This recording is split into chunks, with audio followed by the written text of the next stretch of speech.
that there is a ongoing drama unfolding in Europe to do with what you could correctly term as a sovereign debt crisis. Okay? And what that means is that there are countries who have run out of money. And just to boil it down to a personal type of example, imagine if you ran up a credit card that you had maybe arranged for a half-decent interest rate upon, and you had an interest rate of, say, 7% on that credit card, but you ran it up to the max, and now you need to make a payment on it, and you also need to pay off your rent and your groceries, and you need to buy a winter jacket. So now you're out of money. So what you do is you go out and get another credit card so that you can get money from that credit card to pay off that credit card that you owe on. And then pretty soon after that, your second credit card is maxed out. And that second credit card was at an interest rate of, say, 15%. And so now you're racking up more debt, and you're looking more discreditable as a borrower of money. So the next credit card that you go out to get, you're going to have to pay a 25% interest rate on.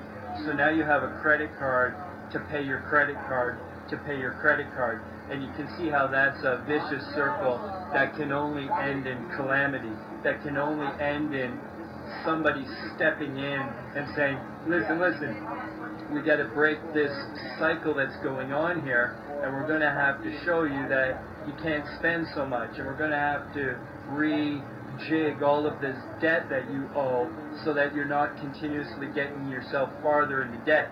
And they'll say to you, okay, you're in this apartment that's $1,500 a month. You got to move now to an apartment that's $500 a month. You've been eating, say, $300 worth of food a month. Now you have to live on $100 of food a month.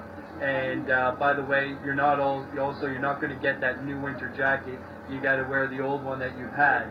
And so those are steps that you would be enforced upon you to be able to then somehow try and manage your out-of-control debt situation.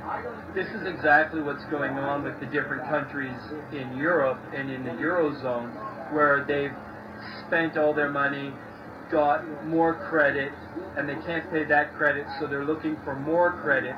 And now what's happened is the rest of the economic union is looking into these countries that are way in debt, way over their limit, and they're saying, okay, we're going to have to cut back how you spend your money, which means thinning out the civil servants, cutting back on how much money they spend for social services, cutting down on, infrastructure spending.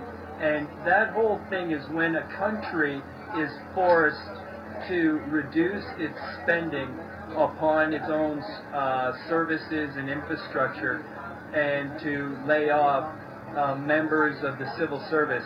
Those are termed austerity, okay?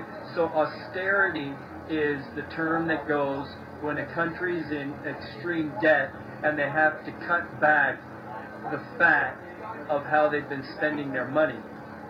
So this is exactly what's been going on with Greece, where they're up to the wazoo in owing money, and the rest of the economic European Union that is going to be loaning them money says, we're only going to loan you money if you make these massive cutbacks, which means cutting back on people's pensions, cutting back on social services, cutting back on whatever kind of welfare they may offer, cutting back on whatever kinds of infrastructure that they might spend money on, like, maintenance of roads and maintenance of electrical systems and gas delivery systems and all of those kinds of things. So Papandreou, who is the, I don't know if he's the president or prime minister, basically responds back and says, okay, we'll take the money. And then he turns around and says, okay, well, actually, I don't know about all these austerity measures that you want to impose. Let's ask the people of Greece if they want to accept these austerity measures. And basically what he's trying to do is slip out between and not put himself as the person responsible for what are going to have to be some very painful maneuvers as these austerity gets. Yeah, I'm going to get into the Papandreou. I'm telling this story from about 5 days ago because it's quite interesting. So then what he's watching is the European Union is trying to exert this extreme pressure upon him, and then he's worried that the military, the Greek military, is going to cause a coup upon him and overthrow the government. So what he does the next day, after saying, yes, we want the money, then no, we don't want the money, we're going to do a referendum. Then what he's doing is he goes out and fires the 12 top military brass, the head of the naval, the head of the air force, the head of the army, the head of the military. And there's 12 basic guys that he canned, and just replaced them with other ones that were more, I guess, sympathetic to his direction that he was going in. And then what he basically did was said, you know what, I'm even going to try and stay in power now, and we're going to see these things through under my leadership. And then what happened was the other governments, like the kind of oppositions, and like they got together and formed a coalition, and then they overthrew Papandreou, and in a sense, then he resigned.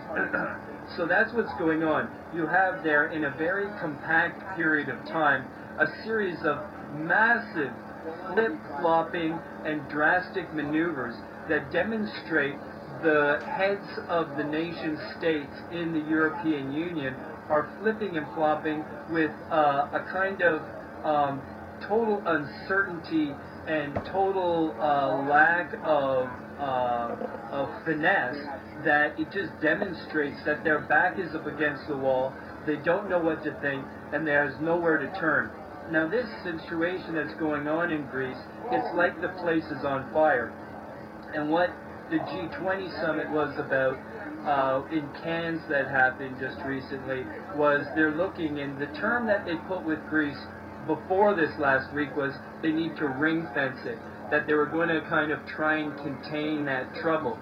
Well, very soon after they were using the word ring fence, they moved into using the term, we've got lights flickering, but I see that I'm still perfectly streaming here because we're on battery power, but the lights you can see just went out. So now it's almost like a little Halloween.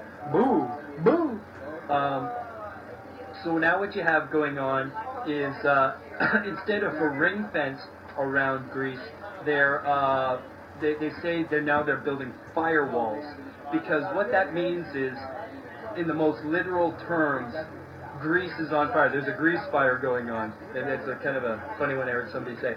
So there's a Greece fire. There's a fire going on in the economy of Greece, and they're trying to stop it from contagion to the other European nations that themselves are on the brink of financial collapse for the very same reason, in the sense that they've got credit cards to pay their credit cards to pay their credit cards. The next one that's going to be falling is that Italy is now falling within the sights of being the next thing, because you see these different countries all borrow money from the same banks, in a sense. There's a set of European central banks.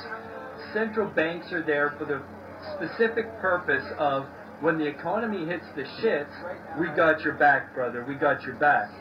Well, what's happening now is the economies of several countries are hitting the skids, and the central banks are going, well, we don't really have enough money to give you, and because if we give you money, then that's going to start to throw our ability to backstop these other countries. It's going to be compromised.